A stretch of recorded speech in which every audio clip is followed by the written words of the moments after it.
Next point पढ़ते हैं 14.2 water a wonder liquid. Water earth surface के सबसे बड़े भाग पर उपस्थित है और यह अंडरग्राउंड भी होता है। Some amount of water water vapour के रूप में एटमॉस्फेयर में भी पाया जाता है। अर्थ सरफेस पर पाए जाने वाला पानी ज्यादातर समुद्र और महासागरों में है और वो खारा भी है। फ्रेश वाटर बर्फ के रूप में दोनों पोल्स पर और बर्फ से ढके पहाड़ों पर पाया जाता है। अंडरग्राउंड वाटर और रिवर्स, लेक्स एंड पॉन्ड्स का पानी भी फ्रेश यानी शुद्ध होता है। फिर भी वाटर की अवेलेबिलिटी अलग अलग प्लेसेस पर अलग अलग होती है।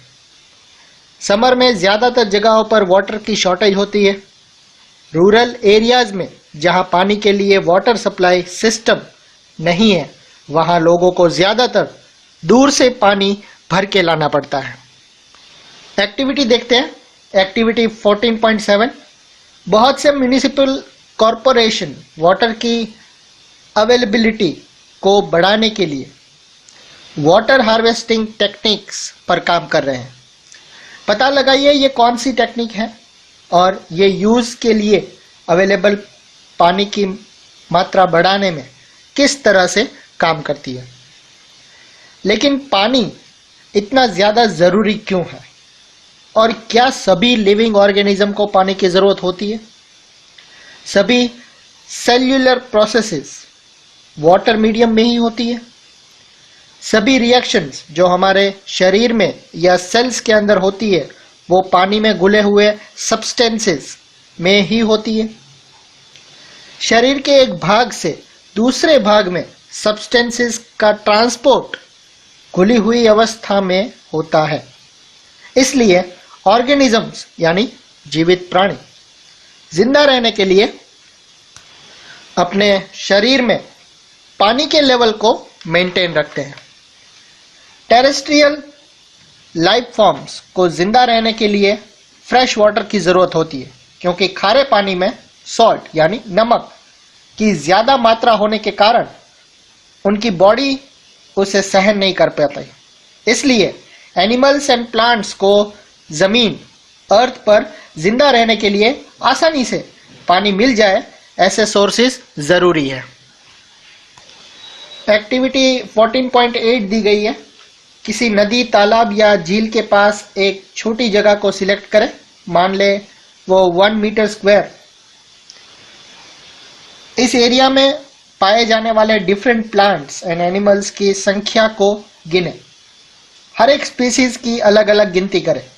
इसका comparison dry and rocky region में रहने वाले प्लांट्स और एनिमल्स से करें।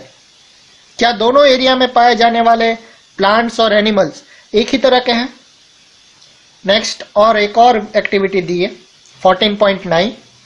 अपने स्कूल के नज़दीक या किसी अनयूज्ड लैंड को सिलेक्ट करें, वो भी 1 मीटर स्क्वायर, और उसे मार्क आउट करें। उसी तरह उस एरिया में पाए जाने वाले डिफरेंट प्लांट्स एंड एनिमल्स और हर एक स्पीसीज के जीवों की संख्याओं की गिनती करें। उसी जगह की गिनती साल में 2 बार करें, एक बार गर्मी या सूखे मौसम में और दूसरी बार बरसात के मौसम के बाद। नाउ आंसर, क्या दोनों बार नंबर्स सेम थे? किस मौसम में आपने डिफरेंट प्लांट्स एंड एनिमल्स की वैरायटी देखी? हर एक तरह के जीवों की संख्या किस मौसम में ज्यादा रहती थी? ऊपर की दोनों एक्टिविटीज के रिजल्ट को एक करने के बाद आप सोचें कि क्या अमाउंट ऑफ अवेलेबल वाटर का संबंध प्लांट्स एंड एनिमल्स की वैरायटी और उनकी संख्या में से है जो एक ही एरिया में रह सकते हैं। अगर संबंध है तो बताइए कि आप किस एरिया में सबसे ज्यादा वैरायटी और किस में कम पाएंगे। 200 सेंटीमीटर बारिश वाले एरिया उसमें या 5 सेंटीमीटर बारिश वाले एरिया में कहां पर कम या कहां पर ज्यादा होगी। एटलस में रेनफॉल पैटर्न्स वाले मैप को देखें और ये बताइए कि इंडिया के किस स्टेट में सबसे ज्यादा बायोडाइवर्सिटी होगी और कौन से स्टेट में कम। प्रेडिक्शन सही है या गलत, इसको चेक करने के लिए क्या हम किसी और तरीके के बारे में सोच सकते हैं? अवेलेबिलिटी ऑफ वाटर हर एक स्पीसीज की एक पर्टिकुलर एरिया में सरवाइव करने के लिए एबल है कि संख्या को ही नहीं करती है, लेकिन ये वहां के लाइफ में डाइवर्सिटी को भी डिसाइड करती है। Of course availability of waters ही सिर्फ एक फैक्टर नहीं है जो उस रीजन में लाइफ के लिए ज़रूरी हो। दूसरे फैक्टर्स जैसे टेम्परेचर और नेचर ऑफ सॉइल भी इम्पॉर्टेंट है, लेकिन वाटर एक मेजर रिसोर्स है जो लाइफ को लैंड पर निर्धारित करता है। नेक्स्ट पॉइंट है 14.2.1 वाटर पॉल्यूशन। पानी उन फर्टिलाइजर्स और पेस्टिसाइड्स को भी डिसॉल्व यानी घोल लेता है जिसका यूज हम फार्म्स यानी खेतों में करते हैं। इन सब्सटेंस यानी पदार्थ का कुछ परसेंटेज भाग पानी में चला जाता है। हमारे शहर या नगर के नाले का पानी और फैक्ट्रीज का कचरा भी रिवर्स और लेक्स में डाला जाता है। कुछ स्पेसिफिक कूलिंग इंडस्ट्री के वेरियस ऑपरेशन को कूल करने के लिए पानी का उपयोग किया होता है और इसी तरह गर्म पानी को वाटर बॉडीज में वापस लौटा दिया जाता है खराब करके। जब डैम से पानी को छोड़ा जाता है तब रिवर्स के पानी के टेम्परेचर पर भी इफेक्ट होता है। डीप रिजर्वियर्स गहरे जलाशय, डीप वाटर बॉडीज के अंदर का पानी सूरज के द्वारा गर्म ऊपर की सरफेस के पानी की तुलना में ठंडा होता है। ये सभी वाटर बॉडीज में पाए जाने वाले लाइफ फॉर्म्स को अलग तरह से इफेक्ट करता है। ये कुछ लाइफ फॉर्म्स की ग्रोथ को एनकरेज करता है तो किसी के लिए ये हार्मफुल है। ये इस सिस्टम में उपस्थित पाए जाने वाले वेरियस ऑर्गेनिजम्स के बैलेंस को बिगाड़ सकता है।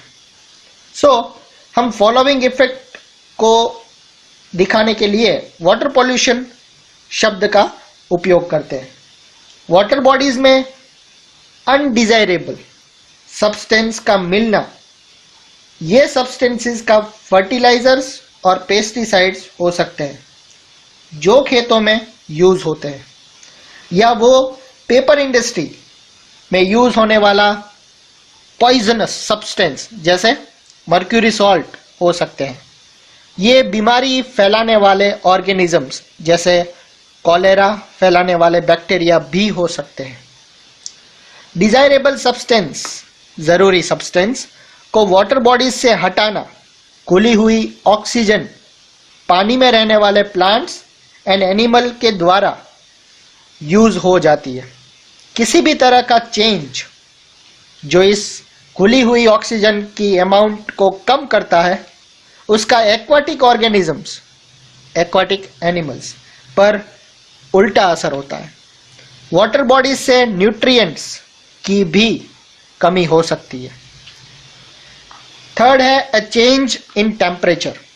एक्वाटिक ऑर्गेनिजम्स जिस वाटर बॉडी में रहते हैं वो वहां के एक पर्टिकुलर टेम्परेचर से अनुकूल हो जाते हैं और उस टेम्परेचर में अचानक चेंज उनके लिए खतरनाक होगा या ब्रीडिंग को भी इफेक्ट कर सकता है। वेरियस एनिमल्स के एग्स और लार्वा टेम्परेचर चेंज के प्रति बहुत ही सेंसिटिव होते हैं। क्वेश्चंस दिए हुए हैं, ऑर्गेनिजम्स को पानी की जरूरत क्यों होती है? जिस गांव, शहर या नगर में आप रहते हैं वहां पर major source of fresh water क्या है? क्या आप किसी एक्टिविटी के बारे में जानते हैं जो इस वाटर सोर्स को पॉल्यूट कर रहा है?